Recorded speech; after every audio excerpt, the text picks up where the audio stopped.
What is up, guys? Lord Nick here, bringing you another episode of the Dangerous Game Podcast, episode number 35.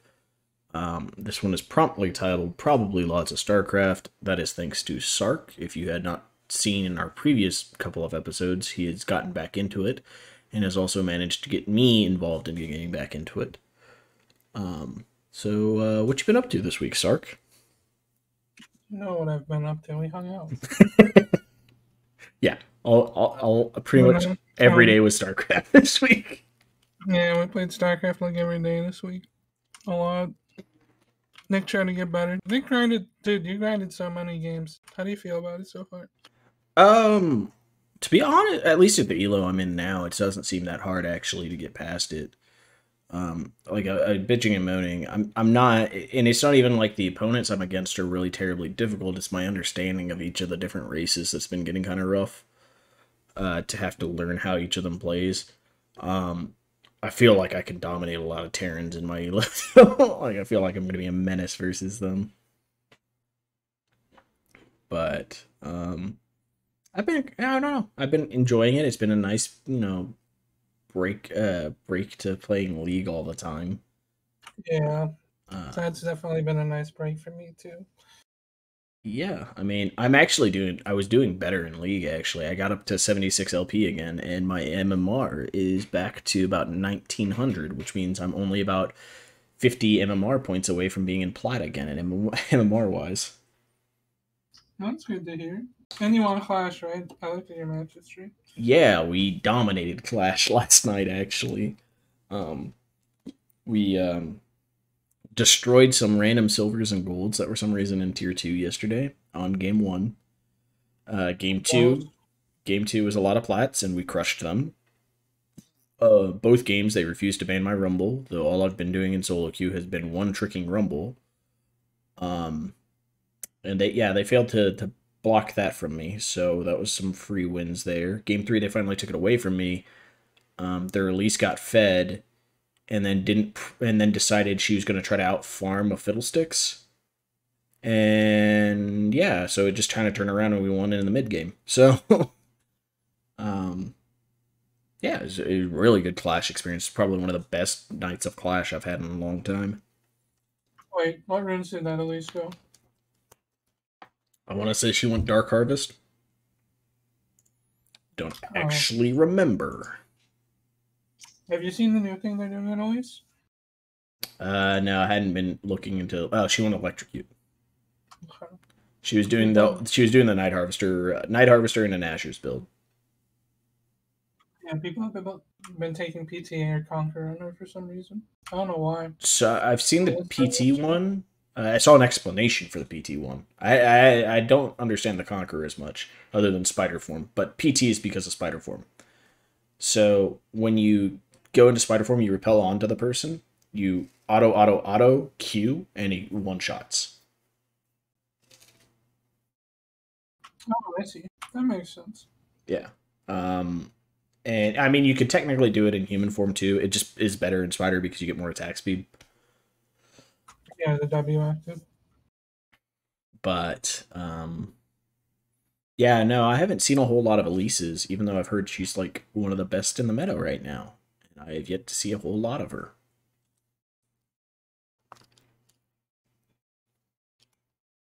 Sorry, if I'm kind of delayed in my responses, it's because of meeting. But yeah, I haven't really been playing League at all. I played a few games last night, but there isn't much to say about it. It's just League. Actually, I've been clicking more when I play now because it's Starcraft. I like get bored. I'm like, all right, I guess I'll just spam click, move my character around in circles. Yeah, I mean, it is playing StarCraft has allowed me to come back to League with a little bit more crystal or more like rose tinted goggles to a degree. Like I am loving League a little bit more now because I guess because it's not the only thing I have to play.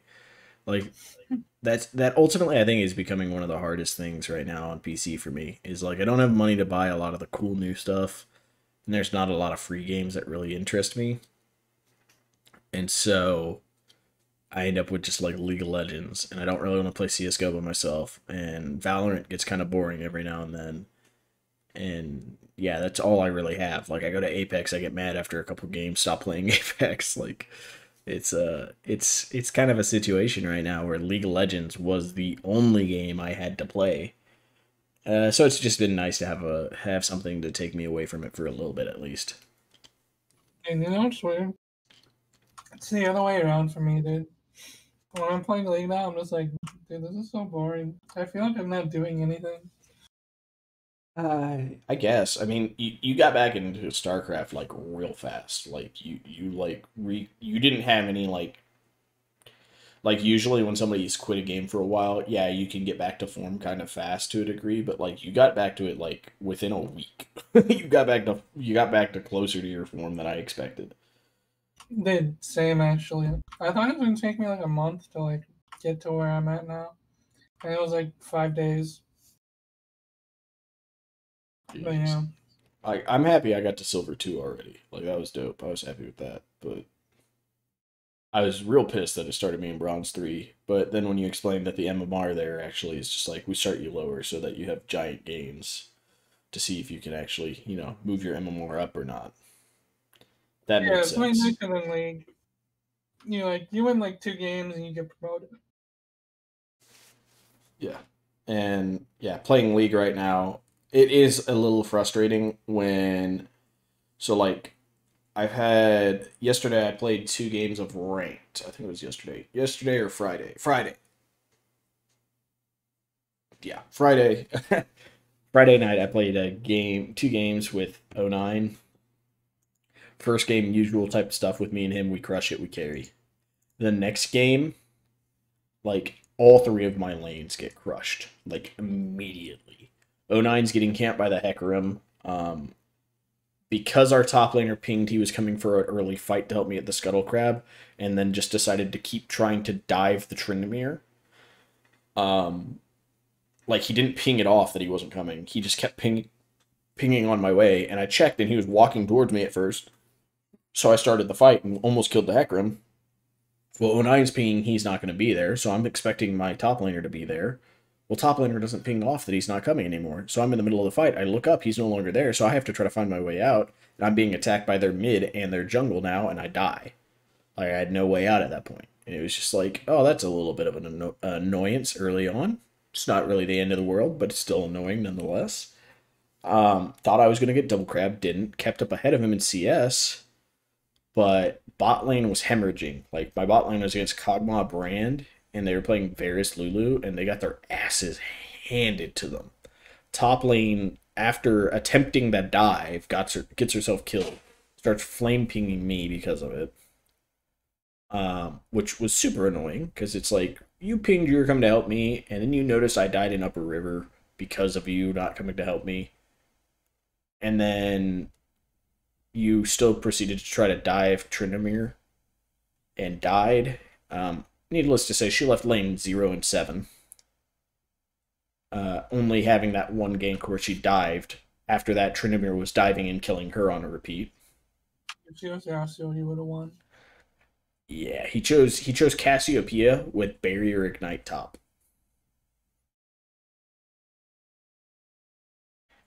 Yeah, that sounds either Smurf or Int. Real int. In that game, real int. Dude, that's actually one thing. This is actually really interesting that I never thought about until I started playing StarCraft again. But in League, when people are salty, I find them so annoying. And then in StarCraft, when people are salty, I just fucking laugh at them.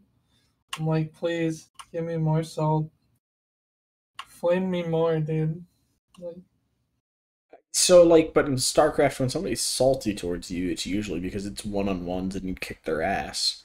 yeah, And then like that dude that happened to me the other day, that fucking bronze dude that was pissed and then lost to me immediately the same way after, and then just kept rage inviting me. you know, there was I think I told you about this already. I'm not sure, but a game where I four-gated some protest player, and then I killed his whole base, and he sent probes up, put nexuses in random places. So I killed all his nexuses except for the last one, and then I surrounded it with cannons and pylons. And then I just said, "All right, I'm gonna go get lunch. I'll see you later." Because he was like, I'm wasting your time, like thinking he's holding me hostage. I was like, "Nah, buddy, I'm holding you hostage." That's amazing.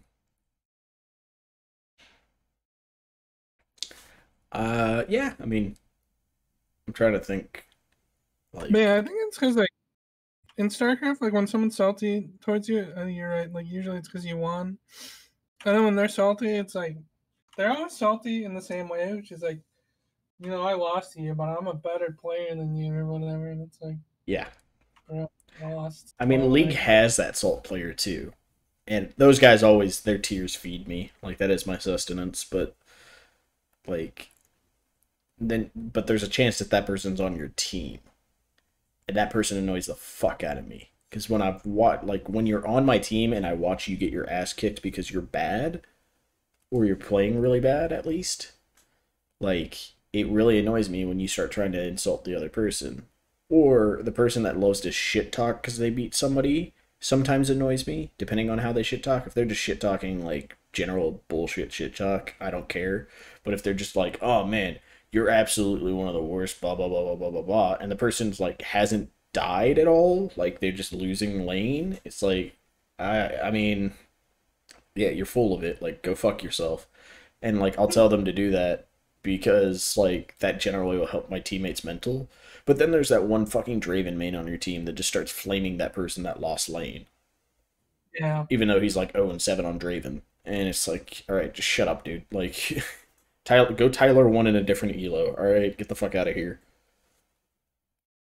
Um, I mean, like, I had this issue with like this guy that I played with for a while too, where like he was really good, but every time he won lane, he just like mad shit talked whoever he was talking to, and it always like confused me so much. Where it's like he would shit talk and talk like he's so much better than them when we're playing like in silver and bronze it's like I hope you're or better than them. gold.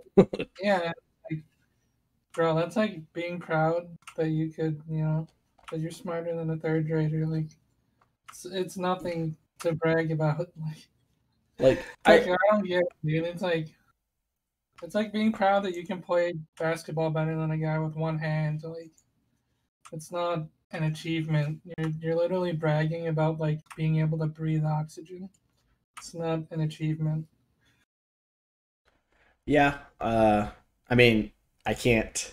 I can't attack those people as much because sometimes I'm that person. If I'm having a real shit week, I'm that person. I mean, like if you make some amazing play and you're just popping off like that, you did really good. I feel like that's different too, right? That you're just hyping yourself up. But Well, when your whole like basis of what you're saying is to just bring someone else down, like oh this yeah, is like a thing with the league community that I don't fucking understand either. And especially people who like talk shit and then say, "Well, it's just talking shit," like, and that's what I do. And it's like, isn't it kind of fucked up to say that? You know what makes me feel better? Making other people feel bad about themselves. Like yeah. doesn't that I just don't talk shit in that way. I guess. doesn't that just mean that you're a fucked up person? Like, and I feel like people in the league community like defend these people to the ends of the earth that it's just talking over the internet and that you should be able to say what you want. Which I'm not disagreeing, right? Like, you can say whatever you want over the internet, I mean, Darth knows a but shit talker from hell. It's fucking hilarious though. it's kind of fucked up to say that what gives me pleasure in life It's bringing is other making people down.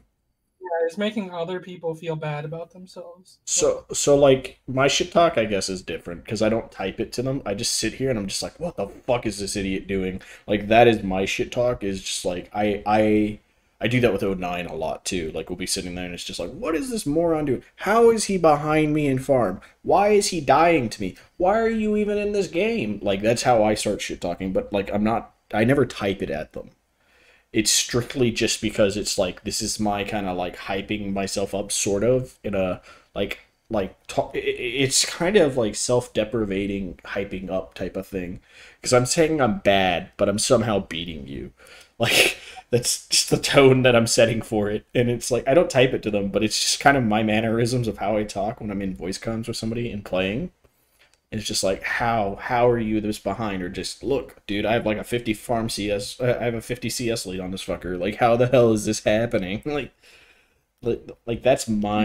that's generally me. But yeah, I guess like the sit there and just like, oh, you know what? I'm kicking your ass, kid. You're dog. You need to go kill yourself. Stuff like that. Like is that is definitely not something I condone. And if somebody's in my lobby and starts doing that, or somebody's in my lobby and starts bitching and moaning, like I also hate the opposite of it, where it's just like, oh, why do I even like when they sit there and all they do, like maybe 2 minutes into the game, they're just instantly done with the game and they just start bitching and moaning like they like about somebody on the team or about how I would be winning so much if I got help here, blah blah blah blah blah. Like when they're bitching to me about that in game, that bugs me. Out of game, I'm okay with it because like you're venting issues that you had. Like that's fine to a degree. But like in game, all it does is bring the morale down of everybody else around you and piss them off because you're pissed off. And that pisses me off the most. Like out of game, I get so mad about people like that. That bugs me to no end. Uh, And it's actually so weird to me when people do that. When people like, I get it. They're like having a bad game and it annoys them, and then they just need to tell everyone in the game that how terrible it is for them. It's like, bro, I don't. I'm in your game too, dude. I can see that you're losing. and It's, I'm not enjoying it either. I guess But the I'm not sitting here telling you about how I don't enjoy your feeding. yeah. But like, you know, because clearly you don't need to fucking hear it. You're experiencing it too. Like, I'm in your fucking game, dude. I'm about to lose LP too because you fucking suck. Like, you don't need to fucking remind me. I already fucking know. I have eyes, motherfucker. The things that you're missing, I can see. No, I think I actually like that's one thing I can credit back to Halo a little bit is because old Xbox lobbies were definitely much more verbally toxic than typing toxic. So all my habits for being toxic are verbal and not like physical. So when I come into actual lobbies, I don't sit there actually typing to people half the time. I yell at them at the screen, but like and in game wise, that's super useful. Like that's such a useful thing to have. Uh, because it means I can be raging and pissed off and then recollect my mental without destroying my team. Uh, it's I don't know. Ragers are just a topic I hate. I hate talking about them because it feels like it just empowers them. But like not talking about them definitely empowers them. It's a hard fucking topic. It shouldn't be very difficult, but Riot seems to have issues with figuring out how to do it. I say bring back the tribunal, and that will solve a lot of the toxic problems. I'm gonna take the CS:GO approach, dude. Yeah, fucking make them where they can't talk ever. I would, like ban them for like a day instead of like the whole ban them a little bit, a little bit, a little bit, and then very drastic. Do you see some of the changes they're making to the lever buster system though? So for dodging, your first dodge is still the 3 LP loss bullshit, and it's I think 6 minutes now. The second one is 15 minutes and a 10 LP loss. The third one is a 7 day. So if you do more than two in a day, you can't play for a week on that account. So that's for dodging. Now, Lever Buster, somebody AFKs. The first one, I think, is a 30 minute. The second one, I think, is an hour. And the third one is a 14 day. That's a lot better. Yeah. Because at that point, it's the only reason the first two are so low is just in case somebody's having some shit internet and they try to play 2 games in a row and it fucks them. And then at that point, after 2 games, you should know, hey, I probably shouldn't play another one. And if you decide to do it, then yeah, that's kind of your fault at that point. You take that 14 day. But otherwise, somebody who just has chronic AFKing and saying "fuck you guys" and stuff, they're also trying to put in a thing that hunts down griefing activity The problem is they're actively looking for like game ruining behavior that isn't just walking around in the base doing nothing and dancing and shit. Like they're looking for people that are just like AFK split pushing. And that's going to be hard in low elo, not to just ban people for being idiots. How would you prove that unless they type it? I don't know. Like I What don't if someone genuinely thinks that like when there's four people pushing or if the whole enemy team's pushing in him, then I shouldn't go split push. Like I'm a Trinity main. This is what yeah, I do. yeah, exactly. Like how are you gonna prove that like he had malicious intent And in he's his not just gameplay? dumb. Like that's the Yeah, hard part there. he's an idiot.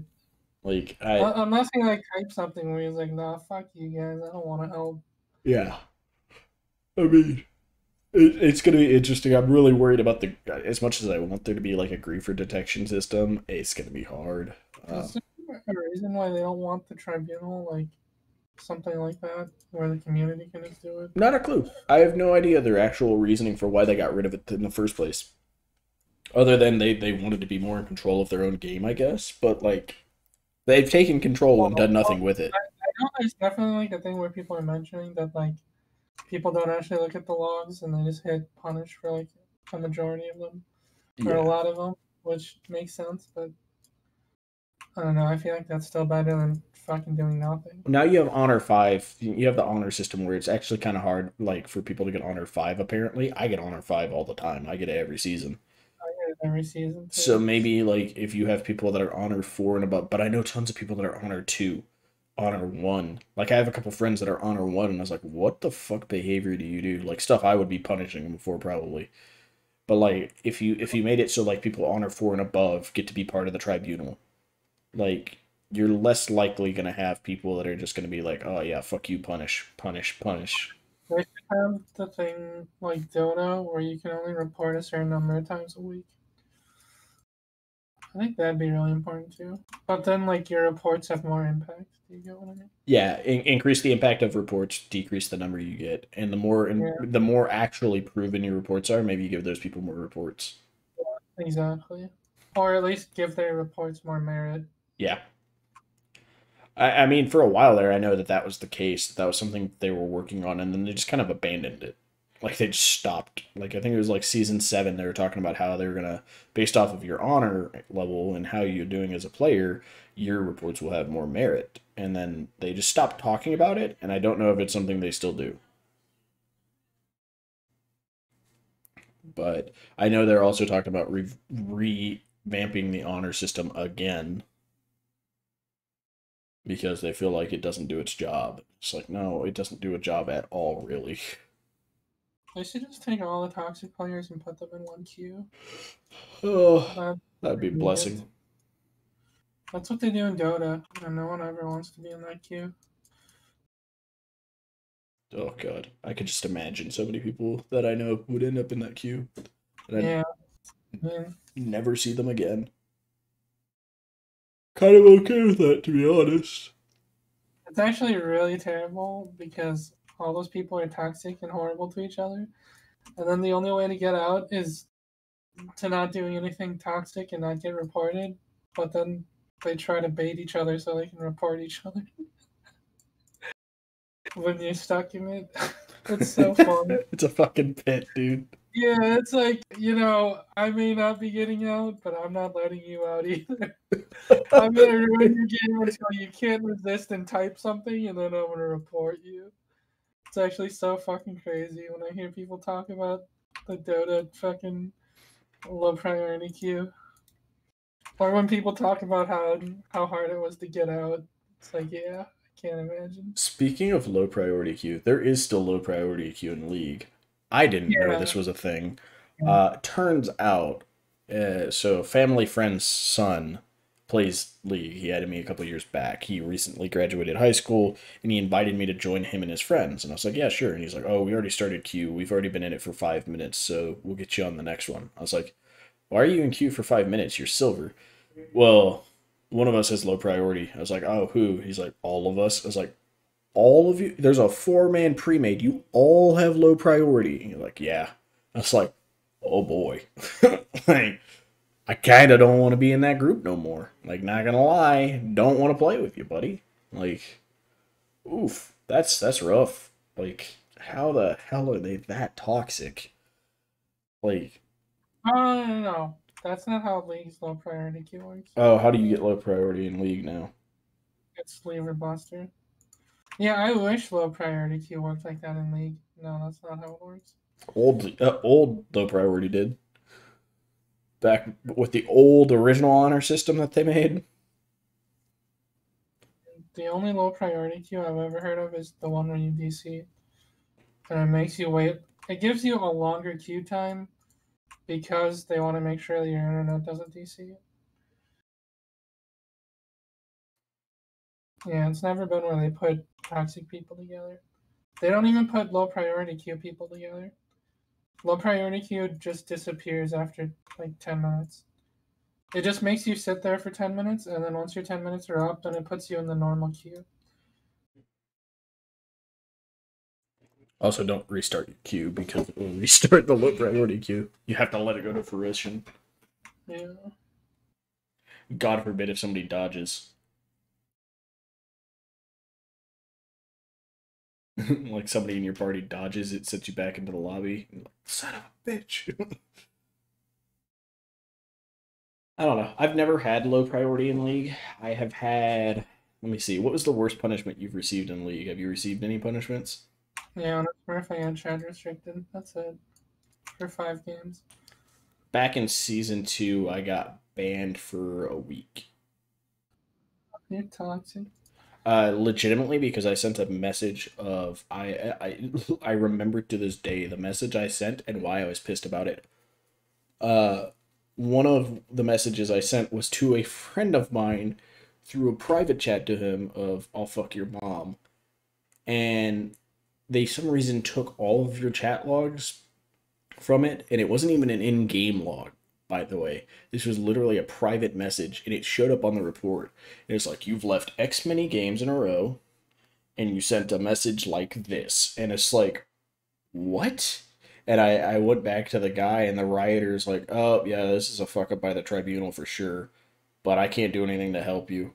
It's like, what the fuck? And I got banned for 7 days for it. What I miss when you mouse over someone and it showed how many games they left. Oh my god, that'd be so funny to see. That'd be a thing. That'd be interesting. I always mention it. I remember mentioning it to my friend because she used to leave a lot of games. I was like, "So you've left this many games? Or do you remember when I used to be able to mouse over your name and see how many games you left?" Which friend was this, Moon Fanny? No. What the hell? I didn't know Moon Fanny before. Dude, that hasn't been a thing since like season 2, where you can mouse over someone's name and see how many games Was they this? played. Oh, God, I always thought that that went to like season four, but maybe I'm wrong. No, it didn't. Oh God, I do remember that. I remember that because one of my friends looked at my thing and got mad to see that I left 17 out of like the 40 games that I played. Yeah, I remember it used to show like your wins, your losses, and then your left. And yeah, that was a super long time ago. Back in the ELO system when I got stuck sub 700 ELO. That's pretty impressive that you could do that. I was so new to the game. I shouldn't have been playing ranked, but I did. And it was that season that I still had a diamond duo partner. And I think season three, because it wasn't until like mid season three they did the thing, right? Yeah, the thing where you could do it with anyone at first. Yeah, and so I duoed with my diamond friend who was an ADC main, and he played Ash, I played Tarek, and I was his support. People were boosting using that, which is insane. So like you would think that he was boosting me, but what he was actually doing is because he was top end diamond in season three. What he was doing was he was using me to get easier opponents Yeah, yeah. to keep his MMR up. That's what I mean. No, I didn't mean boosting as in like boosting your friend. I meant like, you know those boosting websites? Yeah, So like, if they're boosting like a diamond account and a bronze account at the same time, they just have two boosters play on those accounts in duo, and then it makes it even easier for them. Because you have a diamond player on the bronze account and a higher than diamond player on the diamond account, and then like queue together and get easy games.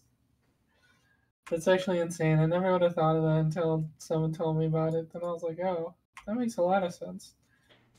Yeah, he did that to me back then, and I remember me and him together had a combined win rate of like 30-2 because Tarek was easy and he was kind of broken. And so, and Ash was one of the best ADCs still because she had the passive gold thing with her E. Um, Oh wait, oh, she doesn't have that anymore. Oh, nah, they took that away. It made me sad. uh, But we, me and him would just play it out that way, and I didn't have to do much. He told me where to ward. He told me when to step up, who to attack, who to stun, when to use my ulti. And he just micromanaged me, and I was basically his Yumi before that was a thing. It was pretty funny. And then I'd play without him and lose like all the MMR gains that I'd gain with him. you'd be okay with that because you're low again for him, right? That's Yeah. perfect. There was at one point that he was like, I can't play with you today. It's like, why not? He was like, you have too high of an MMR, and I didn't know what that meant. But like if I had to think about it, like during that time I was playing with nothing but platter higher, and I was hard stuck bronze brand. And they're like, why is there this bronze player in our plat games? What's going on? It was so funny, dude. It was so fucked up. It was so funny though. To be honest, I probably could have gotten silver that season had I not been duoing with that fucker. If I hadn't been playing with him, I probably could have gotten silver just How much? because I played with him How and much did you inflated my gain? MMR. Huh? How much did you gain when you won? So when I played with him, I would gain something in the neighborhood of like 32. Sounds nice. It was fucking insane, dude. That was like one of the few times in history that I ever was gaining a ton of fucking OP.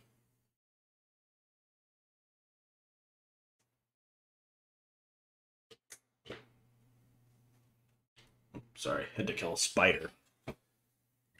You're fine, dude. I kind of miss those days to a degree, but like I also am pretty happy that I don't have to rely on shit like that anymore. Like it feels good to not have to feel like I need somebody like that to carry me. Though at times I definitely wish I still had somebody like that to carry me. So just make it easier. Same. I wish someone carried me in league. I've tried convincing Darth no, but he doesn't seem interested.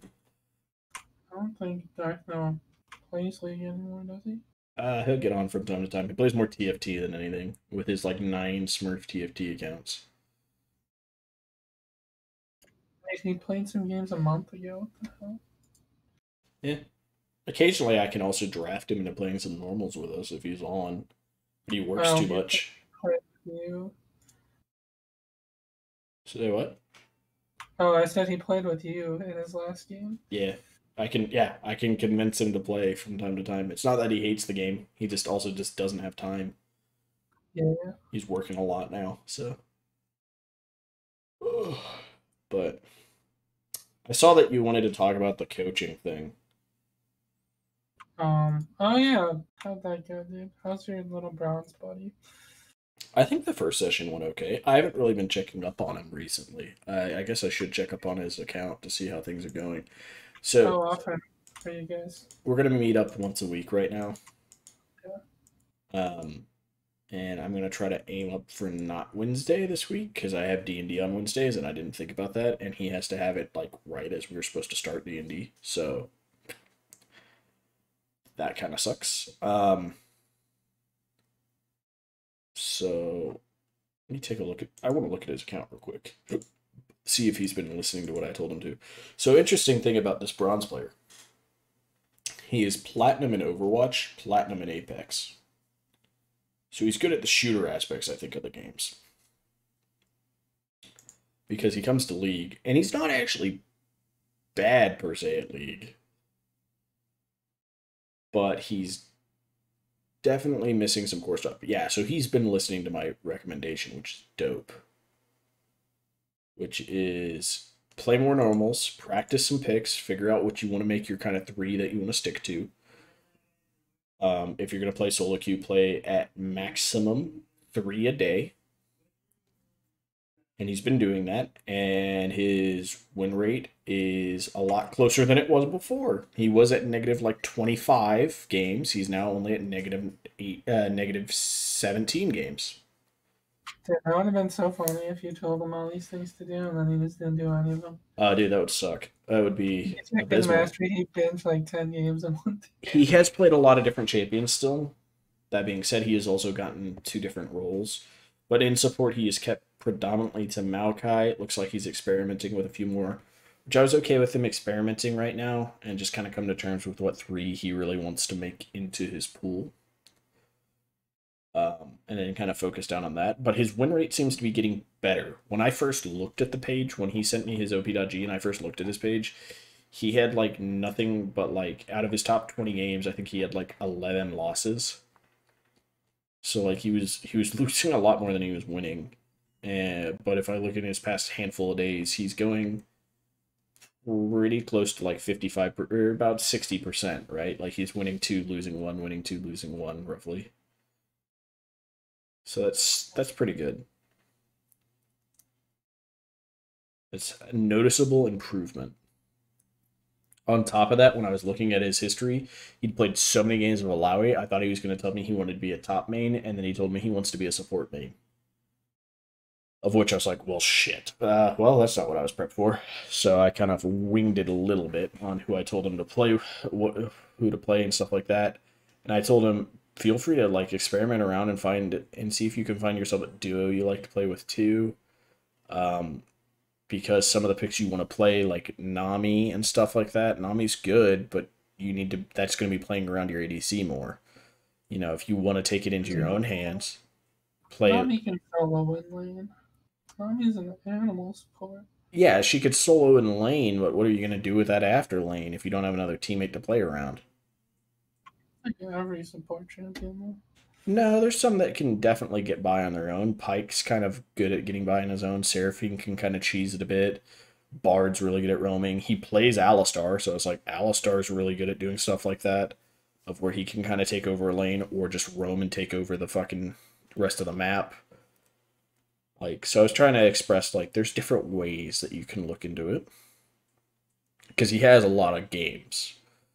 So he has the base understanding of the principle of what you want to do with the game. He does not seem to know how to do it, though. Like, he's like, when should I leave to go to... He asked me some really good questions of, like, upper end macro stuff, or, well, mid ground macro stuff. Stuff that he shouldn't be thinking about quite yet. Like, what is a good timer for me to roam and help out with Dragon? It's like, that's a great question. You shouldn't be focusing on that yet. It's like, you need to focus the fundamentals. You got to get yourself down to being super good on your champion. This is going to be the fastest way for you to be improving, right? Like, the goal here is to help you improve fast, right? Because that's what you want, because otherwise you're going to burn out and not want to play. And so I gave him pointers for improving fast, better, how should you probably better position in a lane? What should you probably do if you were facing um, an opponent who's a little bit, probably a little bit better than you? If you're in a bad matchup and your ADC is toxic, should you stay in lane? Should you look to roam? Stuff like that. And he took a lot of it to heart, and like overall he doesn't have like bad KP at all. His KP is actually really fucking good most of his games. Well, I can't say it. If they're in my game, his KP would be really great. He has really good kills numbers. Like, he has 23 kill participation, 13, 17, another 17 game, and unfortunately most of those are at like 30% kill participation because it's bronze and they're killing each other every 5 seconds. So, downside. Um, on top of that, Um, the day he chose was the day right after um, the patch hit, and he didn't save any of the VODs when I asked him to, so we didn't get to do any real VOD review because all of his clips were not available for VOD review. that's pretty unlucky. Yeah. So we had one game that he won And I went over it with him. Told him, hey, you could have probably done this a little bit better. You need to get a little bit better at placing these here or doing this. And then, you notice how you're just kind of standing in lane and your AC doesn't really need you and there's nothing you're really doing. You could be looking to roam around, get vision, make pressure mid. There's some things you can do, kind of some simple tips and stuff. Nothing like, hey, this is the play you should be like. I'm not getting down into the nitty gritty of the micro, but I'm doing simple macro things to help him. And he's very receptive to all of it. Like it was pretty cool. I was pretty happy with that. That's nice. Yeah, it's always better to coach people who are willing to listen versus people who want to argue with everything you say. Yeah, I couldn't know anybody like that.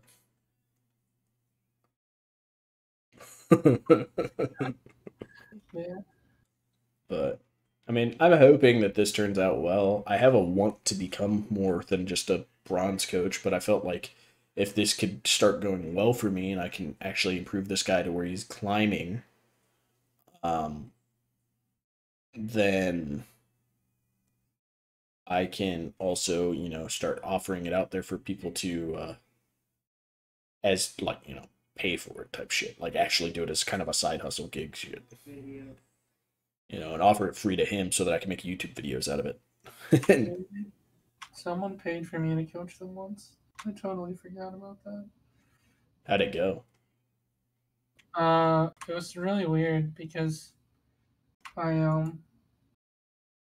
I did coaching for free, and then my friend and I did a meme where oh yeah, because she got to gold or something, and all her friends were asking how she got to gold, and so I told her the meme and say that she linked like to link my coaching thing and say that I coached her, and then fucking. I was like, I'll even change the thing for it to be like $50 an hour, and you'll say that you paid $50 for me to coach you, and then you got gold because she was like bronze. And I think like she just duoed with someone and got to go. So then she did that, and then I totally forgot that I still had like the coaching profile thing that said $50 an hour to coach or something, or like $25 an hour or something. And so one day I just got an email and it was like, someone has ordered a 1 hour of coaching. I was like, what? Yeah, and then I just ended up coaching him, and I was like, that was fucking weird. I mean, I had a lot of good reviews too because since I did the coaching for free, a lot of people like signed up for it. So I guess maybe he saw that and thought that they all paid like money to get it. But in actuality, they were all free, and I just forgot that I changed the thing. But yeah, I removed it like a few days after. I waited a bit because I was like, fuck, I don't want him to see. But kind of sucks. That coaching website went down.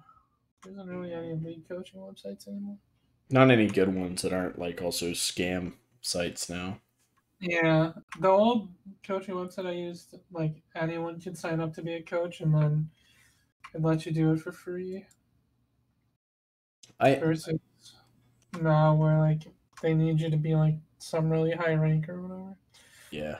I am debating going and becoming a coach for like a bronze and or silver league team. Yeah, that sounds fun. And That's what I like was trying to do, and then I ended up with that other team. the Plat Diamonds. And I was like, what? But they ended up being really cool. I still hang out with them. I was playing Phasma with them last night. Was that who you were playing league with last night? No, I was playing with some other people. Because I saw that stream and I was laughing at that stream. It's kind of funny. Some of the Oh, some of the personalities you had. wait, let me see. I don't even remember which league games I streamed. Maybe I'm thinking of a different one. Have you considered getting back into coaching? Oh wait, okay, yeah. The one that I streamed are the diamond guys. Like Vaxius is high diamond, B Sav is high diamond. And then the other two are our friends, not part of the team when I was coaching them. But no, I haven't really thought about it. We should I think both uh we should both look for teams in the same league so that we can play against you each know other. what? If you find you should advertise for me and then I do it. Fine. Or not advertise, but I meant Like go out to those Find, leagues, find yeah, teams that need people. yeah, and then say, I have a friend who'd be willing to coach you guys. But oh, this is the other thing. The reason why I haven't tried looking for coaching is because of my work shift, dude. Mm. I'm like never on during leagues and stuff. That So makes it like, hard. if they want me to draft and stuff, it's like I can't. And honestly, like most of the stuff I did for that like high diamond team was just draft. So and it wasn't even like me drafting them like comps or anything. Like I was just like the mediator, like so that people aren't just selfish and only think about themselves. And if someone really wants someone else to play something, I gotta be like, all right, they really don't think that's good here. Like, can you like find a compromise? Yeah, that was my job, dude. I was the compromiser. That was the I was like, compromise. yeah, I was only bringing up like, all right, you guys need to find a compromise. Like, if you don't want him to play hard carry in this game, you gotta play the hard carrier. If we drafted, two hard carriers already, you can't draft another hard carrier. Stuff like that. It was like really general stuff. And then after the game, it was like the same thing where it's like, what do you guys think we did wrong? Like, does he have a valid point? Do you guys agree or disagree? And if we can't come to an agreement on something, at least like agree that we need to play it again so that we can figure out if it works or doesn't work, or Mm-hmm. if our play was good or bad. Like I wasn't like hard pointing out stuff because most of them are already really good players. It was just more like when they start arguing and one person thinks he's right and the other person thinks he's right, like someone needs to be like, you guys can't get stuck on this when we have another game. Like, but yeah, that's pretty much it. I think But yeah, I think back to the situation I was in with what was it the CEAL team that I was on, where I became the kind of coach, head captain, whatever, like everything. yeah, And I had that group of guys that weren't listening as well. And I think part of it also came down to the fact that I was trying to respect the fact that some of them were better players than me to let them make their own picks. But the motherfuckers couldn't draft for shit. And so because I was team captain, I was supposed to be the one making the calls. I was getting in trouble for letting them, have voices. And so it comes down to it as like, man, what did I really fuck up on that team? And it's like, I guess it's because I just didn't take enough initiative to be like, all right, motherfuckers, this is how we're drafting, and like making us stick to our comps. Um, and then playing with another team where we had actually pretty good coach, it allowed me to kind of look at it like how should I be looking at the draft, not necessarily like, oh, here's some wombo cool combos and shit, or this is the core fundamental for building a poke comp or whatever, but looking at like the game plan so that you don't have to get negotiated, or not negotiated, but you don't like draft yourself into a one-dimensional comp, but you have a comp that has like multiple avenues of either threats or ways that you can play the game. Um, and so like I think I've gotten better at that type of stuff. And so that's I've wanted to branch out and actually test it. I've wanted to see if I can, and then after if I could actually do it. And then after this weekend's clash, where I kind of helped control a lot of the ideas for the draft, uh, we ended up just playing. Everybody played really fucking well, but like we kind of came down to just playing really good front to back comps, and a few kind of non. Well, we did a non-conventional kind of peel comp with Rumble ulti being the primary peel. We did a second combo with Rumble of, again, not really a traditional peel comp, but like we had Braum Rumble, which was just gross. And then game three we had Rumble Fiddlesticks Braum to again have a kind of weird initiation slash uh kind of like peely style. It allowed us to go both ways on it, and it was really fun. And it was Ron Rumble actually sounds like a sick combo. Braum Rumble is disgusting. After playing it game two yesterday, it felt so grody. Yeah, Like if Braum knocks up uses his ulti and hits the knock up there, I throw my ulti right on top of it, and they're yeah, stuck in the ulti and die. that's insane. Yeah, that sounds super annoying. It was so grody. And then I was just like, man, if only we could have like a fucking Jarvan top lane. Could you imagine? But I There's a Rumble top lane and a Jarvan jungle. I don't want to play Jarvan anymore. Or Rumble mid, I guess. Then again, it's, early game's about to get better. God, they're I changing haven't seen jungle Jarvan again. forever. Huh? So I haven't seen Rumble in forever, actually, now that you say that. He's picking up a lot of popularity in top and mid. It took a long time. It took, what is this, the second patch he's been this way, and it took a nerf for people that did nothing for people to realize, oh shit, he's kind of broken. And even then, his pick rate hasn't like jumped up to such like an ungodly degree, but it's steadily rising. I mean, I think part of it is just because there's so many champions now.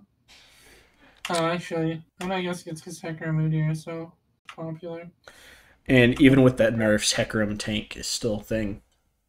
Yeah, Jarvan's really fucking bad into that, I think. Yeah, but the way they're changing their jungle soon, there's a chance that Jarvan could be good again. Because they're making it more early game focused again. Yay.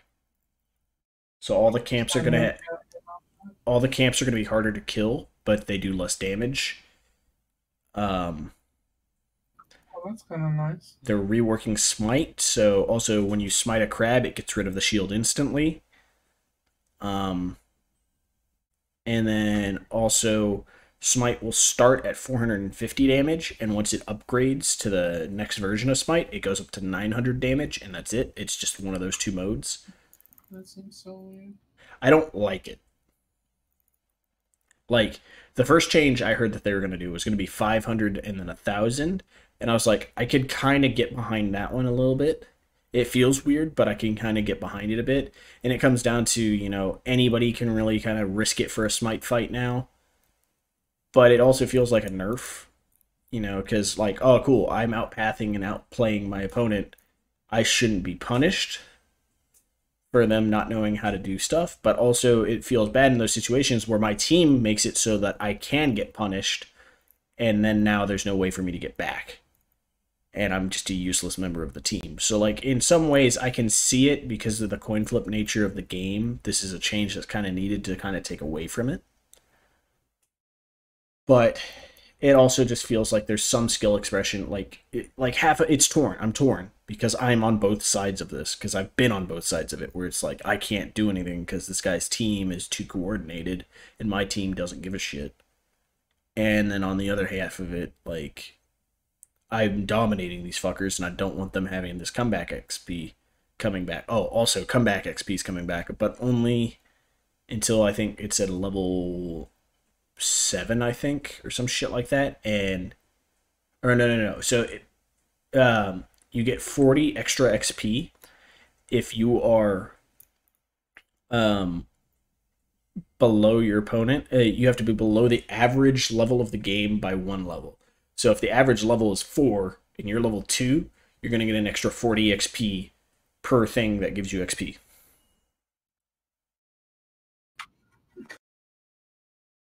And it's like that throughout the game. So, like, early on, it will help you to not be, like, blown out of the water. But late game, it really doesn't do anything. Do you think jungle will be stronger or weaker after all these changes?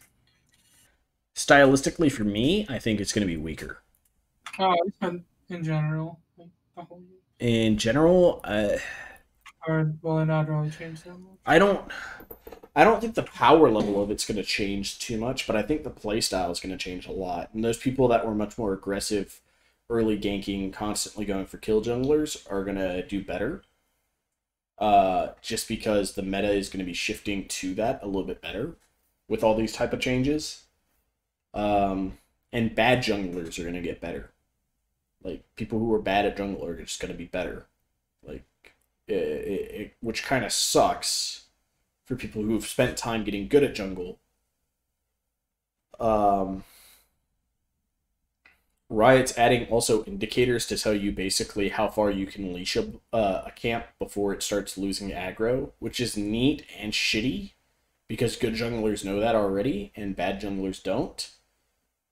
I actually don't think that changes too much. You don't, yeah, it shouldn't hypothetically, but it's like one of those things like adding timers and shit. Yeah, You know, exactly. for me, adding the timers was nice back when I was starting to get into jungle because having to time everything was a pain in the ass. Um, It's actually weird because I was on the opposite side at first, and now I just don't really care.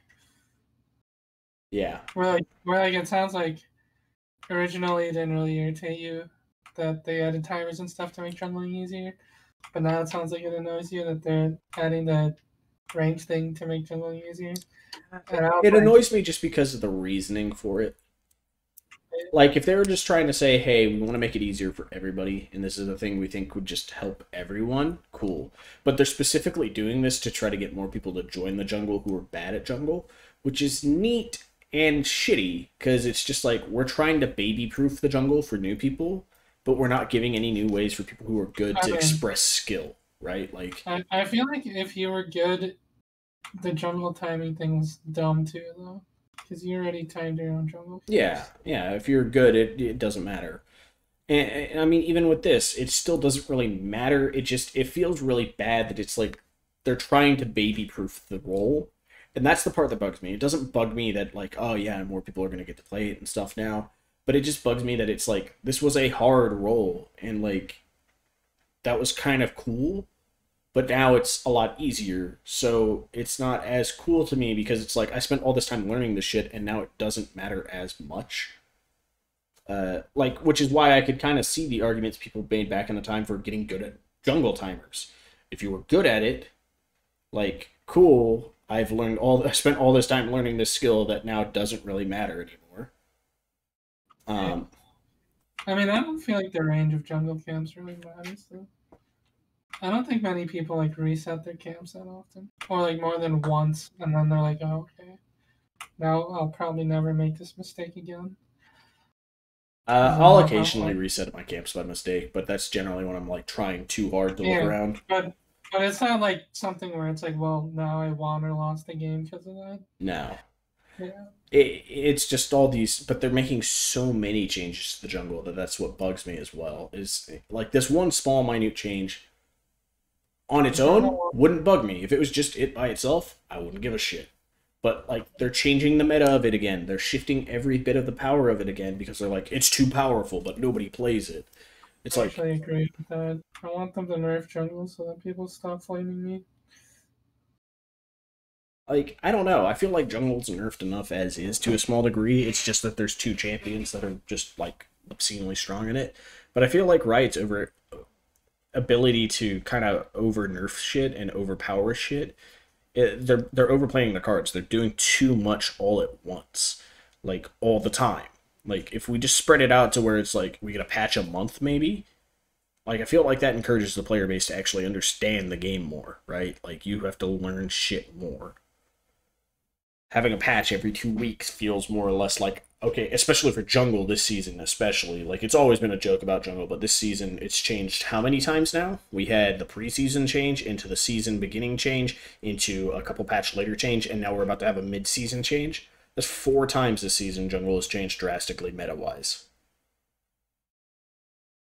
I don't know. I feel like uh, I kind of got distracted and forgot what I was going to say. Something about the jungle. Oh, I was going to say I feel like part of the bigger issue why people think jungling is so strong is because I think part of it is that getting like one kill in some lanes now just makes it like unwinnable for the other person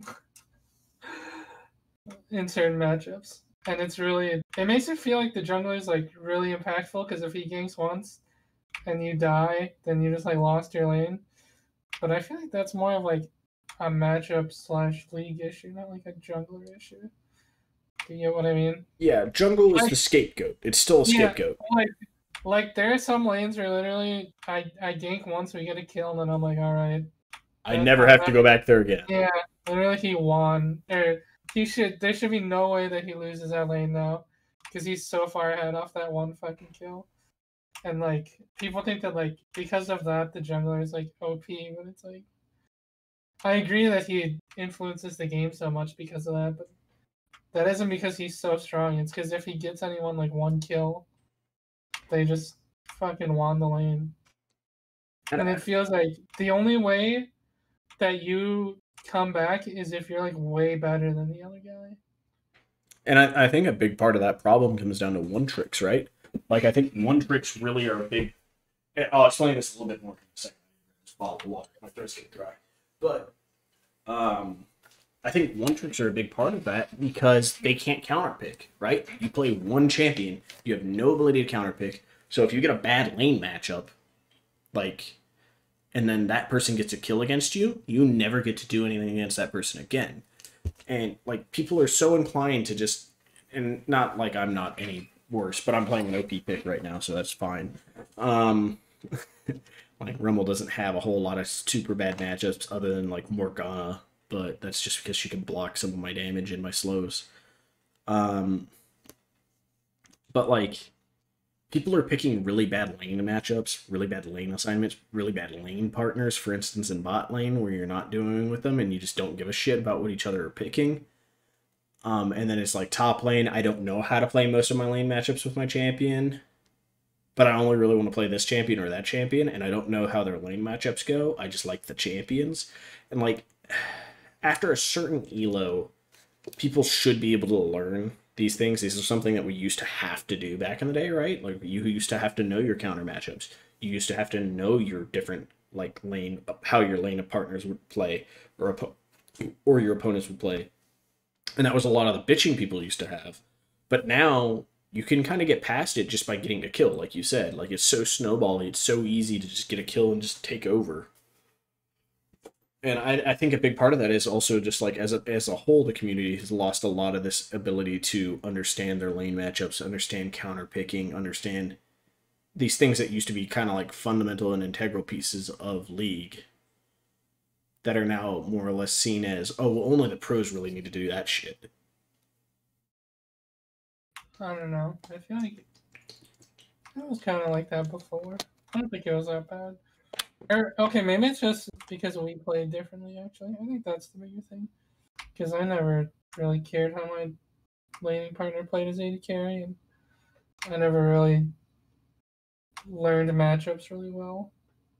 Other than, like, the really basic concept of, like, can I abuse him in this lane? Yes or no? And can he abuse me? Yes or no? Well, even I to that never, degree, like, I people don't never, seem like, to understand it anymore. really? I feel like in most of my games, they have, like, a general idea. I And don't know. it doesn't stop them from, like, doing something dumb. Yeah. But I feel like that's always when they're like, if I have a dumb teammate, they're just always dumb. Yeah, I mean, I've had those dumb teammates that have always been dumb, but it feels like now that these things that I used to think, so like when I first started playing, the first things that a lot of better players were telling me to know was learn how to counter pick, learn your counter matchups, learn who's good against who, and a lot of players don't seem to care. Like they don't seem to have to look into that, and then like from there, because of that, you know, they just kind of want to be able to win, and they don't always know what's your damage output from your champion. It's just like, oh, I should be able to burst him. Well, why should you be able to burst him? And they can't tell you why. They just tell you, well, I feel like I should be able to kill him.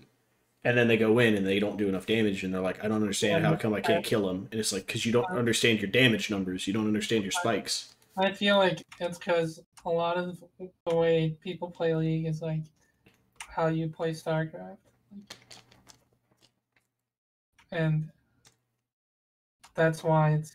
And I don't think that's like a new thing. I think players have always been like that.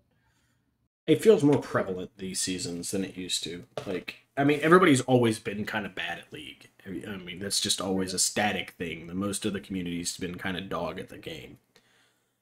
But like, I feel like the ingenuity aspect of the game and just the thought that people used to put into the game doesn't exist the same.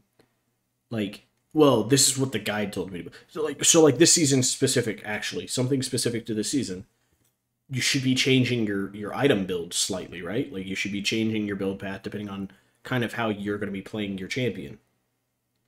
Oh, am I against a lot of tanks? Well, I should be getting this item to help me kill tanks. Am I playing against a lot of assassins and I need to be safe? Maybe I should get a shield bow. Or these guys, if I can just prevent them from getting close to me because they only have like one jump in ability, maybe I can just take Gale Force and jump away. Like there's some thought process you could be having with these items. Maybe I like And people just don't have that. They don't do that. They just take the same item every game. I don't know. I feel like that's normal. People in League are really dumb. That sounds really and that's not even like a flame because I'm like the same way too. I'm fucking dumb when I play too. But I guess there's a difference because like sometimes I'm actively doing it and I know it. Where it's like, yeah, I should build Shield Bow, but I want to build Kraken Slayer because I just want to do damage. Like, I'll die to Zed in one shot, but maybe I can just make it where he doesn't all. And then, or like or like that. That's a good example too, right? Like where like you say that like people should have common sense, or like, oh, like if I'm playing against a Zed and I'm a mage, I should get a stopwatch early or build Zonias. And when I'm Zed, dude, there's so many people who don't do that. And when I play against Zed, I don't do that. Dude, when I play So against Zeds, that's what I do every game. Arm guard my head, immediately. yeah, in my head, I'm like, that's normal. Everyone wants to like disrespect and think that they're way better than they are. Like if I'm like 2-0 against the Zed, sometimes I don't even buy a fucking stopwatch. I'm just Oh, like, if I get an early lead on the motherfucker, I skip it. But it's also situational. Like if we're going even in lane, he's backing. It's like, all right, I better buy an arm guard. Like I better be smart no, about this because this guy has not died to me. I haven't died to him, and I don't want to yeah. risk it. Like The reason is I haven't died to him, so he's not good enough to kill me. I guess that's your thought process. Yeah. Or it's more like, there's 650 gold I could be getting towards a stopwatch, or 650 gold I could be putting towards more damage. Well, that's why I get arm guard. It gives you some damage and armor. Only one damage.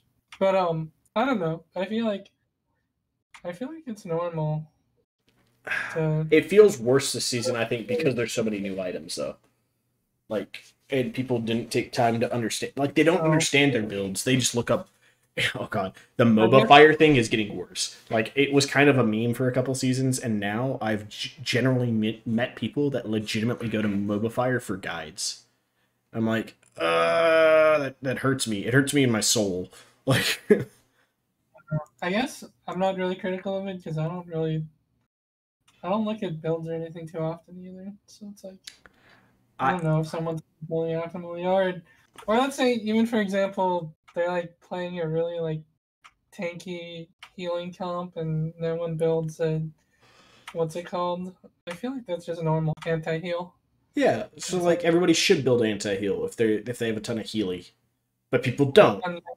and I'm just like, yeah, that's normal. Like my team misplaying a really basic thing, that sounds normal. But I think it's worse this season just because of how Riot has tried to change this season to be. So it feels worse because people haven't acclimated to the fact that you really should be adjusting more now. And it feels worse because then, like, when you buy Grievous, you're like, there's the complaint coming from the people that buy Grievous that it doesn't feel good enough. But legitimately, when I buy Grievous, most of the time, unless that person is obscenely fed, if I buy Grievous before they get fed, I generally stop them. They generally just don't get to do anything anymore. The fucking top lane meta for the longest time, and it's pissed off so many of my top lane friends, was literally, they're playing Aatrox, or they're playing Set. All right, they back Bramblevest and Ninja Tabby. Back to lane we go. Like, and they can't do anything. Like, you just don't get to play the game anymore. But yet Yeah, people refuse to buy these things early. Like they refuse to adjust their build to counter their opponent. Like you said, this is a thing that's always happened in League. But I feel like it feels worse this season because Riot specifically made a big announcement at the beginning of the season that we're reworking these items to specifically give you more ability to think and counterplay with your items. maybe I'm noticing it more because the items are different. Because I've I've never I feel like it's really common. Well, Like I when mean, they back say, in the day, I didn't really think of items that much. There wasn't a need to. Once somebody figured out the path, that's the path. Like back then, that's how it worked. Now, like you should be adjusting your path. maybe not your mythic every game, but your second item and your third item should change kind of the game you're in because they are much more situational item wise most of the time now. Um, but people don't. They do the exact same build path. Like you still have that person that goes that fucking Void Walker, or whatever it's called, the Healy damage Omnivamp item for Mordekaiser, straight into a spirit, straight into like a I don't know. I've seen a Gnasher's Tooth second on him, and it's like, dude, you're like 0-7. Why are you building nothing but damage? What are you doing? He's like, oh, well, if I don't build damage now, I won't be able to kill them. It's like, bitch, you're not going to be able to kill them anyways. Just build yourself a Zonias so that you can at least ulti somebody and, hold them at bay.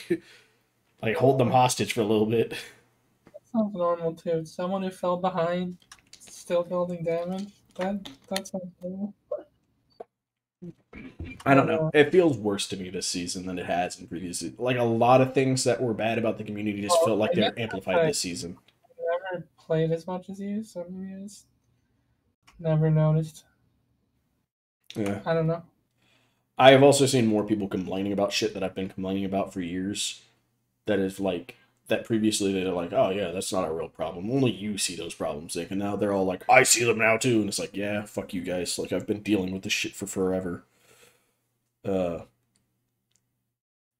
and just like the degree of it just I don't know. The game seems a lot lazier. Like it just because it kept, I guess, the same degree of laziness and the game itself has evolved, that same degree of laziness is just like inflated to being much, much worse based off of how it's kind of like economics to a degree, I guess. Like as something goes on, a dollar can't buy you as much as it used to.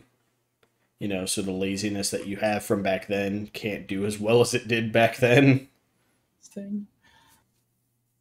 You kind of get that analogy? That worked pretty okay. Yeah, I understood.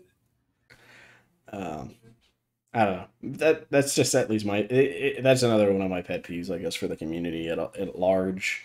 Is just seeing such like, and people want to complain that like, oh, we can't crack the meta. I had a pick that countered Udyr pretty much. I had like a 90% win rate against Udyr when he was considered OP on Trundle, just because I get to 6 and then Udyr doesn't get to do anything in a team Yeah. fight. It just sounds like you're getting closer to where I was, like, where you hear people complain about stuff where it's like it sounds more like they just don't want to try other things, or they want someone to just tell them how to play without actually trying to figure it Yeah, out. but that was always just bad players from like low elo and shit. Now even top players don't even think about it. Think about how stale the LCS meta was this entire split. It was always Udyr Hecarim, but there was always counter picks that were available that nobody played, and even in the other leagues, nobody played really. Weren't there like pros that were saying the same thing though? There was Where they were so saying, LS is saying that shit. A lot oh of yeah, analysts were saying that shit. We're like, there's so many counter picks that nobody's playing because they just don't want to learn them. yeah, And like the response from the teams was, well, we should just learn to play the meta and just learn to play against each other's meta so that we can it's less time we have to take to learning more shit. It's like, but that's a skill you should already have. You all should be able to play multiple fucking champions. And like, for instance, like you look at Team Liquid, why not put Santorin on Trundle? He played so much Trundle last year. Trundle is so good into Udyr, and he's actually really good into Tank Hecarim too. Because you put your pillar down, you do your Q, your R, does all of those things annoy the shit out of Hecarim. And then like same thing for Udyr. Like Udyr wants to go in, bear slap, and run away. If you pillar and ulti him and he tries to come in and bear slap, yeah, good fucking luck, Udyr. You're gonna be squishier than all hell, and you actually can't move very fast. And you're probably cut off from your team now. Like Trundle was so good into both of them, at least in yeah. coordinated play, and nobody played him because if they play it slow and we play it slow, then arguably they should win. But Trundle doesn't like fall off if he's slightly behind. If they get ahead, that's actually good for Trundle because now he steals more stats from them. Like he gets more tank stats. The higher ahead Udyr gets, the better Trundle gets. So like, there's just some weird shit like that. Like both of those picks are kind of fought by trouble, or like Yeah. if you're really upset with those picks, ban both of those picks. And then it's like, oh, but then we can't ban the other lane's picks. What other lane? Those two were the two deciding the entire meta. Like, if you get rid of both of them, what else matters? Like, what if there's nothing else that matters pick wise? Then the meta shifted. Like, it's so weird. Like, we used to see that shit back in the day where people would shift meta with weird off meta shit. Like, Diamond Procs would do shit all the time. And, like, you'd find these people discovering stuff and willing to discover stuff. And then they'd get a lead because they're the only ones that understood that. But nobody does it anymore in higher elo. And because nobody does it in higher elo, everybody just mimics the higher elo. So all the lower elos just gotten worse by default as well.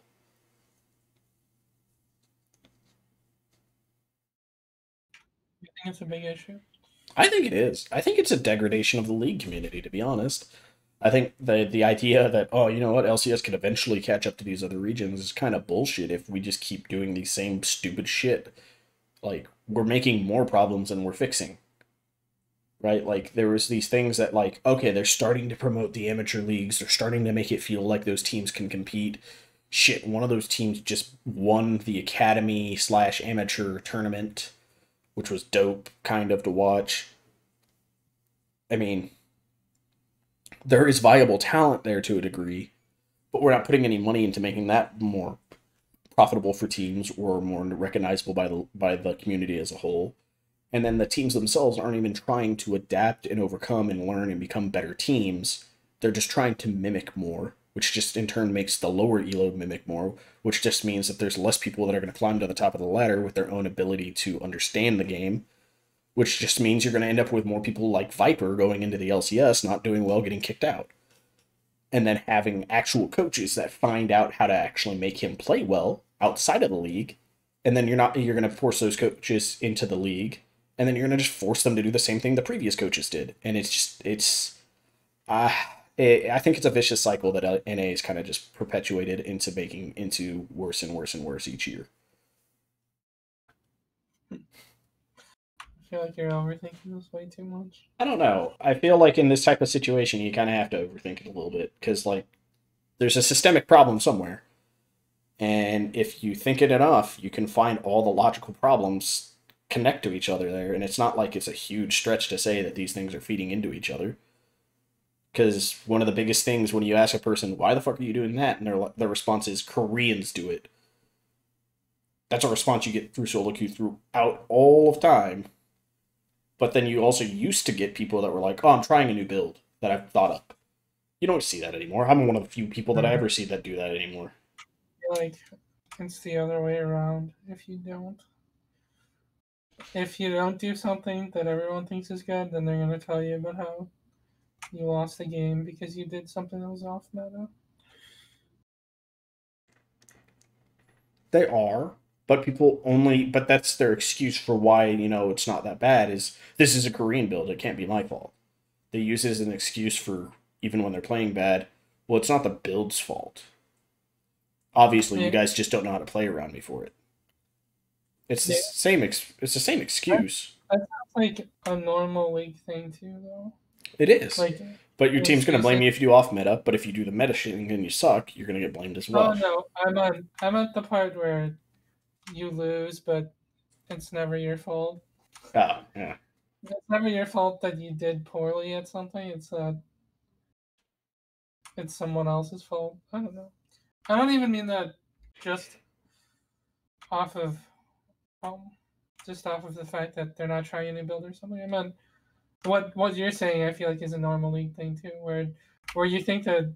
See, this is the part where I don't relate to or agree with at all, which is where, well, if my teammates like try different builds and stuff, and they'd be better players, and I don't know. I don't. I feel like most people who lose generally lose because they're the worst player, not because they didn't build the right item.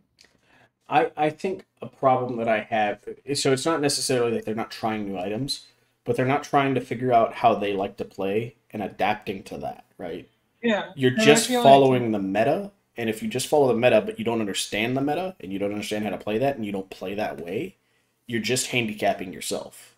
yeah, that sounds like a trait of someone who's a bad player. which then even if I gave them the right items to build, they'd still be a bad player. Yeah, but they could potentially be. What I'm trying to say is they could potentially be better players if they found out like. Let me think of ideas of it. So let's think, like back in the day when I played Urgot ADC, I was not a very good ADC. I could play Graves okay, but like when I got into Urgot, I was really good at Urgot, and this wasn't like a meta thing or anything like that. The only thing, like, I would kind of check some meta things here or there with it, but otherwise I kind of had my own build for it, and I had like a 60% win rate on him, and I was a much better Urgot player than I was as a general player. But like I feel like you can generally change how good of a player you are by being able to look around and find something that fits your style, opposed to just being like, well, the top meta junglers are Hecarim, Koreans say to play this, I'm gonna play this, and then you lose on it and you continue to lose on it, and then eventually you actually do okay because it's broken, but you don't enjoy the game and you're not actually that good of a player because as soon as the meta changes and that champion's not viable anymore, you're back down stuck in low pissy low again. Like you you don't have the ability to adapt, you don't have the ability to grow, but you could easily have it just by trying and playing it. Like just literally just going like not even in rank, just go to norms and play weird shit that you want to play. Like shit, I played Taric Jungle for the longest time, and then came out that fucking Donglop video, and it taught me actually some ideas of oh shit, this what I wasn't an idiot. There's a guy in Grandmaster that's done this shit and did it well. I'm gonna mimic his build because this is something I enjoyed playing and stuff like that. So I guess my biggest gripe is that people don't enjoy what they're doing, and because of that, they're not looking to improve on it, and then because of that, they're just not improving. They're just mimicking, they're just parroting, and they're just staying bad. I don't disagree with that. The part that I'm confused about is like that sounds normal. That sounds like a normal part of being a bad player. Like if they had the forethought to like actively improve themselves and figure out different builds and stuff, like they wouldn't be stuck being a bad player. But most of them are. But And I think a big part of what I'm trying to say is that the community doesn't encourage them to not be bad players. It encourages them to it. So it's a systemic problem that creates bad players. I feel like being a good player, you don't need anyone to motivate you to be a good player. But you can, and you so some of the best players in Like other sports I don't need didn't anyone to necessarily tell. want to be in that sport. They got encouragement from parents or family and stuff like that and became those things. Do you think Steph Curry was born with the want to become a basketball player? No, he got interested in it because his dad encouraged him to do it. While somebody might Yeah, be encouraged to play the game because they enjoy it, they're going to be encouraged by the community of how to play. And might if have been like encouraged to improve because of his family or whatever, but at the end of the day, he actually has he to like it was, enough to actually do it. he was actually encouraged by his dad to improve because Yeah. he was naturally good at three shots, but his form was dog shit. And in college, his dad made him relearn his form, and almost got him kicked off of the starting squad because he was like 0 for 30 in his first 30 attempts. Yeah, yeah. I just meant in the sense of I feel like you still have to be the type of player who wants something enough to like actually do it though. Because a lot of people have parents who try to tell them to like improve at stuff and they never do. Like So and they have like an insane drive. Like how fucking there's all the stories of Jordan and Kobe where they did all these things themselves to like improve. No, I mean I don't mean themselves as in they figured it out all on their own, but someone showed them, and then after someone showed them, they still continue to do it on their own to get better. They didn't need someone else to like tell them every day, like, "Hey, if you want to keep improving, you need to keep trying to improve every day." It's like But I'm not talking they just about that type of encouragement. I'm just talking about the fact that any type of individualism in league is shut down by the rest of the community. Well, that's not what the pros are doing. That's not what this player does. That's not what these people do. But why are those people allowed to do it? Well, because they're higher elo than you. Well, if you want to get higher elo, what's a way that you could do it? Well, you copy them. Well, why copy them? Because they know what they're doing. Well, what if I know something I could do that could help me win? Well, that's not what I they're don't know. doing. I But mean, I get that that happens, but I feel like if you're someone who actually wants to improve, you're not gonna hear someone tell you like, "Hey, so I don't think you should do that. So now I'm just never gonna try that ever." Like Like, It's easy to demoralize a person from doing that stuff. There's many a person that's I mean, probably could have had potential to become a lot better at League and quit the game because of the community's input.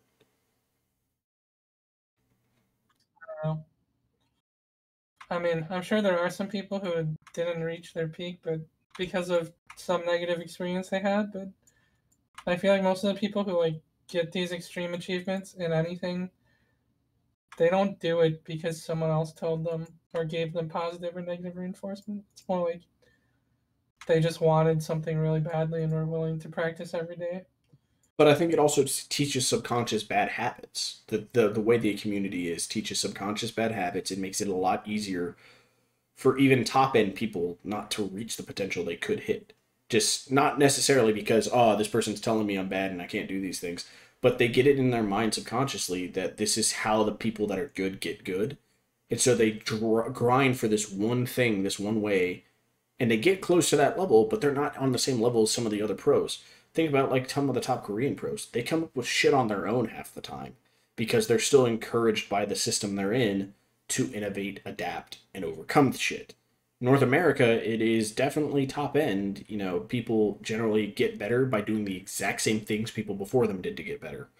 And doing that over and over and over again doesn't make us get better. It just makes a lot of us get to the same level that other people were already. And that's like a problem, at least on the top end, but on the trickle down of it, when it comes to lower elo people, it reinforces bad players being bad. It reinforces making more bad players into even worse players because they don't think. And the more that we, you know, and it's not like we are actively like, oh, don't think. But as a community as a whole, those same problems that we just said or have been there for a while have gotten worse to the point that they're so easy to just overlook. It's still a problem. It's a systemic problem that causes people, like, not everybody's going to be fucking pro. Like, I'm not saying everybody's going to become pro, but people that are trapped in bronze who've played the game for like 5 years, that all they did is mimic top builds, but they don't understand the builds. They're not thinking about it. They're just waiting for pros to come up with shit. They're going to stay bad because they're not thinking. But we as a community don't encourage them to think. We don't tell them to think. We just tell them do get good and do what the pros do. That sounds like every community. I mean, to a degree, but like also when we were looking at like it's just Starcraft this week. I mean, you're telling me stuff that I should be trying to do to try to improve. Really funnily, I don't know if you've watched him, Rin, the guy that's the Protoss master dude in the Discord. Yeah, yeah, He doesn't have a keybind for his Nexus. yeah. I mean, I was watching that. I was like, he doesn't have a keybind. He does use the keybind for everything, like, but he will go back and he will click on his Nexus when he needs to use his Nexus and shit. And I was just like, that's interesting. Like, it wasn't like to disprove you or anything. It was just something that I was just like, what the fuck? is there like a default button for keyboards? Are you sure it wasn't that? So what he would do is like he would like double click W or double click something else that got him near his Nexus and then click on his Nexus and make probes. I watched him like for 4 games today and watched him do that. That's interesting. Yeah, it was something odd. I was like, why didn't he bind it? And then, like, in the fifth game, I noticed that he was not doing that, and he was actually just going to his Nexus. Like, he plays different depending on who he's against and how he thinks they're going to play. I was just like, but it was like something that should be fundamentally the same in every game for him. But that one thing is weird and different, and I don't know if he notices he does it. But I noticed he did it at least in 4 games in a row, where he was just like, he had a binding for his probe, and he would go back to that probe or for like or his warp gate or something, and he'd just start macroing around or doing all his micro controls around there, and then while he was there, click on his Nexus, make more probes, go. He has a keybind for Nexus. I just asked him. He does. Yeah, It doesn't show up in his 1, 2, 3, 4, 5 stuff, yeah. and He it probably and has it keybind and it somewhere. and I notice him using the Nexus when he's clicking around his Nexus. So I just assumed he was clicking on his Nexus while doing it because he's moving around at the fucking speed of sound. Yeah, he said he keybinds his Nexus. Okay. I've noticed some weird shit that he does. He does some weird shit. But he's also fast as fuck. But anyhow, it's neat. It's neat to watch. But he does stuff differently than other Protoss builds. Because I started watching the shit that what's his face told me to watch. Disciple told me to watch this guy. And I'm watching him. He's some EU Masters dude. and I'm watching him, and he's got some good insight and stuff like that. But then, like, I go compare his build order to other people's build order, and other people's build order is completely different because this guy's talking about how to max out your whole army by minute 10, and everybody else adapts their stuff to how they think their opponent's going to play and what their opponent's doing, and they adapt on the probe. Like when they go and look at people. But he's saying to do the same build order every game, doesn't matter who you're against, and max out your army at 10 minutes. Yeah, there's like a standard build order against every race for the most part, like a standard opening. It's usually the cyber core that's like Cybercore is the same for everybody because you need it for yeah, everything. yeah, exactly. Like it's usually you build. Well, I meant like the time in which you build, unless you're Like cheating. Warp Gate to Cybercore, and then from there is where it differs. No, no, no, like the pylon. Okay, the first pylon you build is usually at the same time for everyone. The first gateway you build is the same time for everyone, and then the first cybercore you build is like almost the same time for everyone. And then it's the stuff after that that varies, right? You get what I mean? Like, Yeah. are you going to go into 4 gate? Are you going to go into Robotech? Are you going to go into what's it called? The The thing like for Blake. Oh yeah, Stargate. No, Stargates. I'm thinking of the other thing. Twilight. Oh, going for a Twilight Council to get Yeah, Blink. exactly. Yeah, like it's the thing after that that changes, but before that, that's the thing I was trying to explain to you, where you just need to practice because literally 95% of the time, if you're doing a standard or build, It's the same 3 buildings every time. yeah, and it's at the exact same time. And if you learn to do that at the most optimal time, or like where you put it down as soon as you can afford it, you become better than like 90% of the player base without even doing anything. Like, if you put your gateway down the moment that you have 150 minerals, you put your cyber down the moment your gateway finishes, you're literally better than like 90% of the community, like without doing anything major. That's why I said like I just practice build orders over and over, just I'm getting because. better at the first pylon and gateway. I'm not always getting the Cybercore down on the exact right time, but I also like to do an early forge.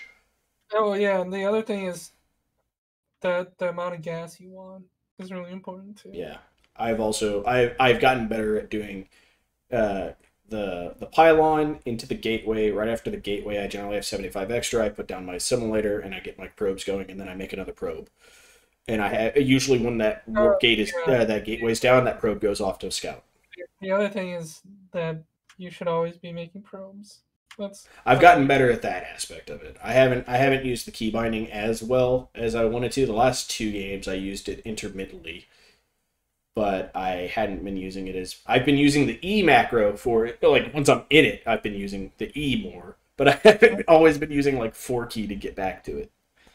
Um, Yeah, but but part of why my APM is so high is just because I'm always tapping that.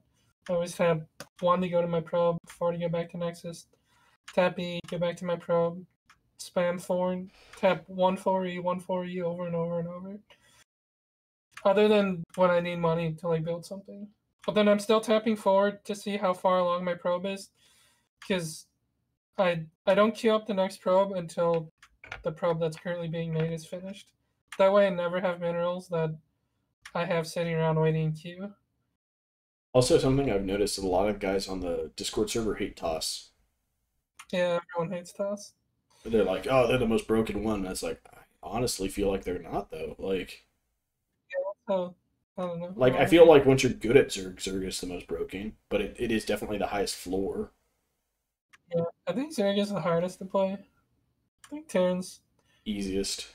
the hardest, or really hard to play. No, It I think Protoss is the easiest. really, I thought Terran was probably the easiest by definition of it, because like I've just seen people do the same thing every time and end up with tanks Uh, sooner.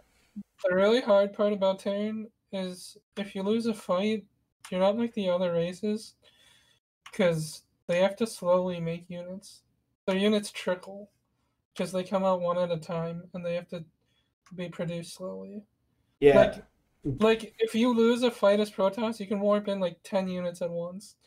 But if you lose a fight as Terran, it takes so long to make more units. And then not only does it take so long, but when they come out, they're like trickling out. So then the other guy can come and like kill them as they're trickling out of their buildings.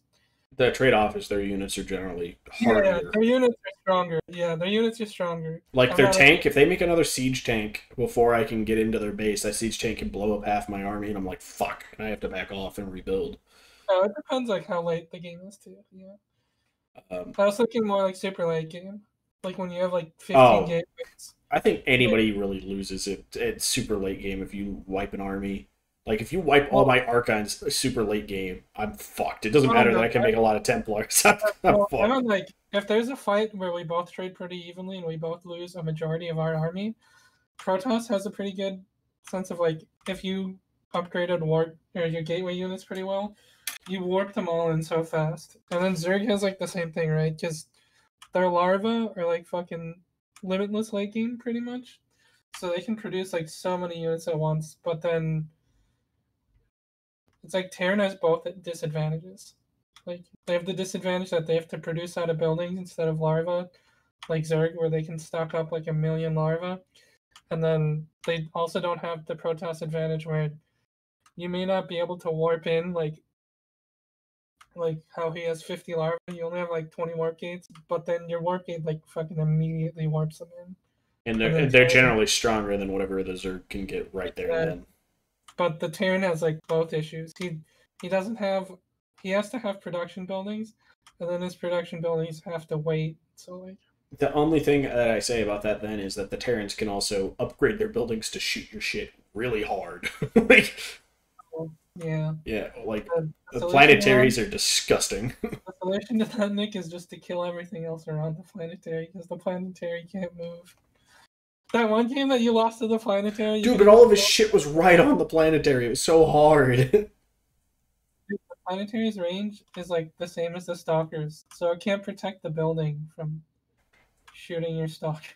Well, I'd have to Well, get vision of them because of where he's positioned to get to the buildings. I had to go up next to the building, which means the planetary could shoot my yeah, stalkers. you could have sent a zealot to just stand there outside of planetary range and then shoot all the buildings around it with the stalkers. Mm. Or you had observers too, remember? You Oh built yeah, I them. built them because of his cloaked shit. Yeah. Yeah, you didn't move your observers And then he everywhere. got a third. He got another resurgent base going, and then And it fucked literally, me. you had so many units, but you trickled them in. That was a huge issue too. Like when you first started shooting the planetary and you weren't killing it, you should have just left with all your first group of stalkers and then warp in the next group, and then attack him with all of them at once. And instead, you let all his first stalkers die, and then you warped in the same amount of stalkers and tried to attack it again. And I was like, Nick, what are you doing? You I don't was even hoping have I could more. build faster than he could actually do anything, and I couldn't. I I, mean, but you had the same amount of stalkers as you did the first time, which means that if it didn't kill it the first time, why would it kill it the second time?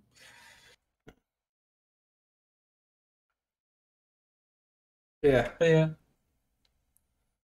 Well, I think that's pretty good talk for the podcast. I think I'm gonna move to playing some more Starcraft tonight. did the same actually. Oh, okay. Rin messaged me and said his hotkeys don't show. That's why you didn't see him. Wow. Yeah, and then he clicks so fast, it's really easy to think that he's just clicking on his shit because he is like all over the place. He's really fucking good at the game. Animal. Huh?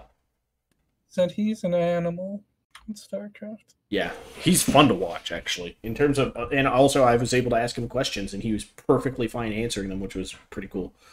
Because some of the other guys there don't like answering that shit because they're like, "You're a noob. Why the fuck am I answering this?" Especially a lot of them diamond dudes. They have a lot of fucking ego. Which I guess is somewhat warranted, but What do you mean? It's the same as the League. yeah, but in League, like most of the time, the response isn't you're dog shit. I don't want to take time for you. It's like, I don't really want to Uh, explain it all. I Like, guess that's true. StarCraft has a lot more like fucking they're a lot more of go temperamental. fuck yourself, kid. Their Like, testosterone fucking filled egos. oh, dude, their ego is so much higher. Like, League ego is high. Their ego is real high. Like, League ego is toxic to where people are gonna flame you in game. I think it's because like in League you like make friends. In StarCraft, you don't really make friends. Yeah, a lot of them fuckers can't make friends if their life depended on it. I can tell you that now.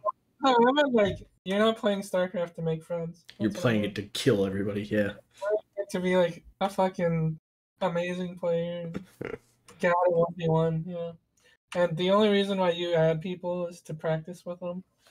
You're not like trying to make a friend. And I don't even mean that in a really bad way. I was like that. I was like that when I played too. The whole community was like that. That's how the community is in general. Yeah. Like no one, if you're playing with someone higher rank with you, a majority of the time, if you say, "Hey, could you help me out with something?" They're gonna be like, "No, I can't waste my time doing that because I need to I need learn to get this better other. myself. Go fuck Yeah, yourself. I need to go learn some other build order properly and fix my timings." And then it's like, okay, I guess. And then when you get to that point, if anyone helps you, then you're like, when someone like low rank, Lower your ass. Fuck you. I you're don't like, want to help you. yeah. And I think the biggest thing is people get way more frustrated when they lose in StarCraft. As crazy as that is, I think it's because like you know that like either you have no one to blame other than yourself, or the fact that like you're like, I can't believe I fucking lost to that. I shouldn't have fucking lost to that. I need to go fix this thing now so that I don't lose to that anymore. You know. Yeah. Willie's been a lot nicer. I haven't played with him as much. After that one incident, like that incident pissed me off. But like it only pissed me off because it felt like he only did it just to disrespect the fact that I was new. And and then since then, he has been the most respectful person. And everybody else has been douchebags from hell. And it's like That's like a normal StarCraft thing, and I guess I found it really funny because you probably aren't used to it. But when you play against people who are worse than you in StarCraft, there's nothing to gain. So sometimes, like when you do it multiple times, because it's not like that was your first game and he did that. Like we'd already been playing Pete mode for like an hour and a half, yeah. and there's like nothing to gain. You just start doing like weird shit that because you're bored. You know that like I'd never get to try this in ladder or in a normal ranked game, but since this person's worse than me, I can try it. Yeah. I And don't know. it's something that like has no real skill value to it. Do you get what I mean? Like he's not gonna practice that and then be like, yeah, I can pull this out in a ranked game. It's Which is what literally pissed me off more. Like I was perfectly fine if he's just like, I'm gonna practice my build order because it's like I'm yeah. playing against nothing anyways. I think that's more of a thing where it's like he actually gets to have fun playing StarCraft, which is not something that happens often. Like this is actually something that I've never been able to relate to in League until I came back to StarCraft, and then I was like, oh, I finally understand these people. Which is where they say that like, oh, I can't just play it casually. I can't just play for fun. And Yeah, I was you're like, taking StarCraft real seriously. whenever people play League and say that stuff, I'm like, I don't get it because I can play League for fun. I've only played League for fun, you know. Which is funny because I'm But the inverse at StarCraft. yeah, I'm playing it just but for fun, and you're when I play StarCraft, it's like dude, I can't play for fun. Like, even when I'm doing random shit, I'm like, how do I optimize this horde? Or if, or if I don't optimize it and I'm just doing it like really poorly, I'm like, why am I even playing then? Like, I might as well just get out of this game and queue a different one and actually work on something. he's ready to do Maze Terran Extreme solo. I mean, that's for fun though. I'm in like the 1v1 games. Like, I'm not gonna Oh, play. It's really hard for me to play a 1v1 and be like, all right, I'm just gonna play for fun and not think about what I'm doing. Like, even when I'm not thinking about what I'm doing, I'm like, you're all right, overanalyzing. You're not I'm, thinking. I'm doing like a random build order, but I'm still like, all right, I need to. This is the exact mineral and gas I'll have. Like, so I need to spend everything until I can get to that tech and use it. So how do I spend that? You know, like how many zealots and stalkers can I afford to create while I'm waiting for my tech up? Like, What's good against banelings and roaches? What are good against baneling and roaches? Colossus and void rays and anything in the air. Ugh. Okay. Zealots are okay against, or if you want to stick with gateway units against roaches, you have to mix all three together. Or, well, not mix. You have to have a few sentries, because they can do the Guardian Shield and Force Field. And then you need Zealots to tank, like normal. And then you need a lot of Stalkers. And you need a Force Field to Concave. In StarCraft, when you trade armies, the, the the army that has the better like concave around the other army is the one that wins, like the better surround. So you need to use the force field so that his surround isn't good. Does that make sense? You like cut off his surround. Yeah. Yeah. And then you let the zealots tank like while the stalkers shoot them down. and then have Guardian Shield up so that it reduces the damage slightly. And even then, it like barely beats it. It's really hard to beat roaches with or with the gateway units. Are immortals good into them? Yes, immortals are really good into roaches, and I guess they're decent against banelings too. What are good against the not mutalisks? I know I will generally do phoenixes into mutalisks and it's fine. But Yeah,